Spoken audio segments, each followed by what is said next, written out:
This is Sally. She's an artist with a dream, and her craft is her everything. For years, she's poured her heart and soul into creating vibrant, one-of-a-kind paintings. Through dedication, she's built something precious, not just her artwork, but a growing business to match. On her trusty Windows computer, Sally keeps her most valuable assets, high-resolution images of her original art, along with personal information that's key to her business and life. Among these files, there's something more sensitive: her Bank of America username and password, her Instagram login, and other personal credentials. Sally isn't paranoid, but she's careful. She knows that if someone ever gained access to her computer, whether a hacker, a nosy roommate, or a lost laptop, those files would be exposed. So she decides to hide them. She will zip everything into a folder and bury that zip file inside an innocent-looking picture of a panda. Her thinking is simple: if they can't see it, they'll never find it. And in this case, Sally might just be right. In fact, someone is looking at her files. His name is Kim. He's an ethical hacker, a penetration tester hired to find weaknesses before the real criminals do. Today, Kim has gained access to Sally's Windows computer. He will browse through her files, looking for something valuable. But before we see what Kim finds, or doesn't find, let's first see exactly how Sally hid her files. All the files Sally wants to protect are located in her Documents folder. There are exactly 11 files in this folder. 10 of them are the files she wants to protect. And then there's the 11th file, a simple image of a panda. This image will serve as the disguise, the cover that will hide everything else. The first step to hide those 10 files is to zip them together. Sally selects all the files she wants to protect. Then, she right-clicks. A context menu appears. She hovers over Send To, and there it is, Compressed Folder. This is the option she needs. She clicks it. And voila! A new zip file appears, containing copies of all 10 original files. If she double-clicks this zip file, she can confirm that everything is safely inside. Now that the files are safely zipped, Sally can delete the original 10. Since the zip process created a copy, the original files are no longer needed. She selects all 10 and hits delete. Now there are only 2 files left in her Documents folder: the zip file she just created, called secrets.zip, and the panda image that will hide it. Now comes the crucial step: hiding the zip inside the image. To do this, Sally opens a command prompt. First, she needs to navigate to her Documents folder. Now she wants to confirm her 2 files are present. She uses the dir command. And there they are: panda.jpg and secrets.zip. Everything is ready. Now, to perform the hiding, Sally types the following command: copy/b, panda.jpg, plus secrets.zip, vacation.jpg. Let's break this down. Copy is the command to copy files. /b tells the system to treat these files as raw binary data, to copy them exactly as they are, byte for byte. Then she lists the files she wants to combine. First the cover image, panda.jpg, then the plus sign, then the zip file, secrets.zip. Finally, she gives the new combined file a name, vacation.jpg. This command says, take the binary data of the panda image, append the binary data of the zip file directly onto it, and save the result as a new file called vacation.jpg.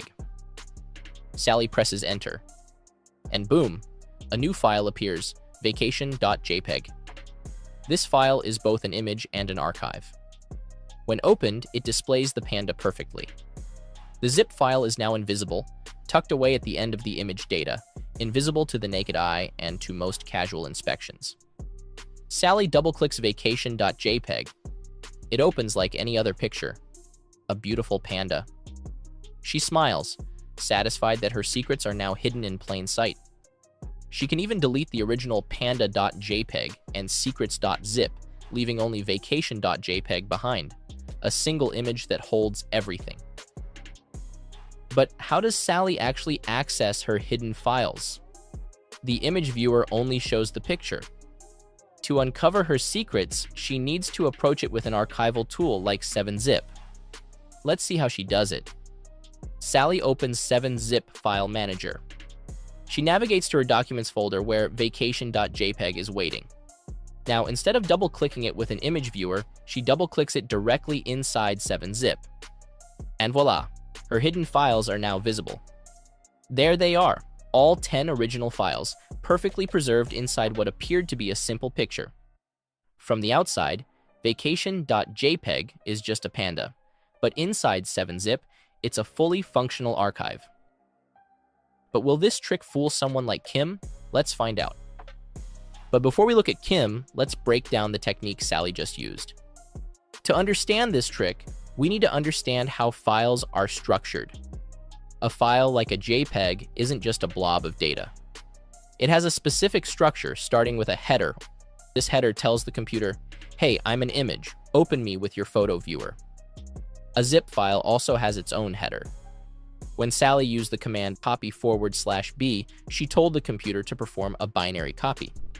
She took the raw binary data of panda.jpg and appended the raw binary data of her zip folder, secret.zip, right onto the end of it. The result is a single file.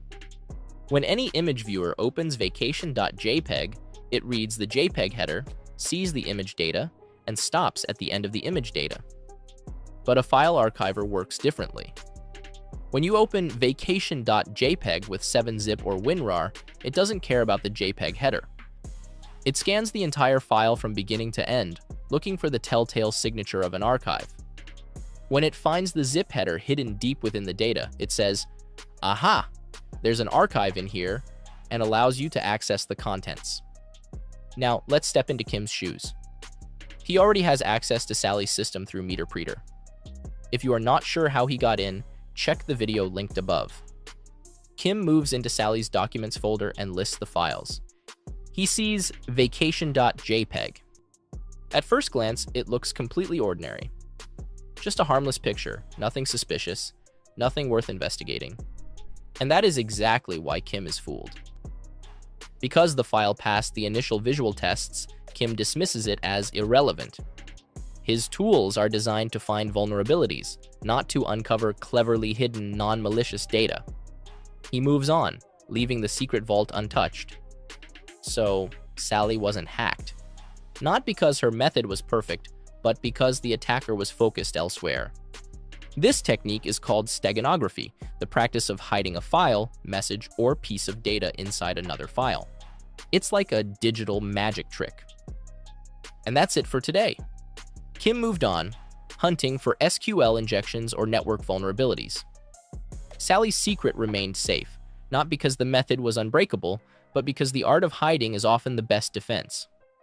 The attacker can't steal what they can't find. If you enjoyed this breakdown and want to learn more about how hackers and defenders think, hit that like button, subscribe, and turn on notifications so you don't miss the next episode. Until next time, stay curious and hide your secrets wisely. Bye-bye!